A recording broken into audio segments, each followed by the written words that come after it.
కోటగుర్తుల స్థల పరిరక్షణ కమిటీ వేసుకోవడం జరిగింది. దీంట్లో అఖిలపక్షాలు ప్రజా సంఘాల నాయకులు కూడా వచ్చారు. దీనికి కన్వీనర్గా నేను అంటే చెన్న విశ్వనాథమును, అట్లాగే కో కన్వీనర్గా ఎండి ముజాహిద్, అట్లాగే శ్రీనివాస్ బాబు నవాబు గారిని, అట్లాగే ప్రతి పార్టీ నుంచి ప్రతి ప్రజా సంఘం నుంచి సలహాదారుగా తీసుకున్నాం.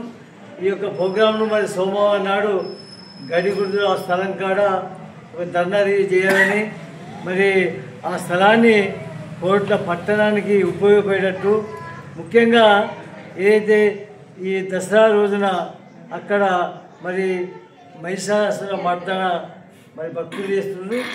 ఆ స్థలం వారికి కూడా అవసరం ఉంటుంది కాబట్టి ఆ స్థలాన్ని వారితో పాటుగా కూరగాయల మార్కెట్కు, మున్సిపల్ పార్కుకు కేటాయించవలసిందిగా అఖిలపక్షాల వైపున, అఖిలపక్షాలు ప్రజా సంఘాల వైపున డిమాండ్ చేస్తున్నాం.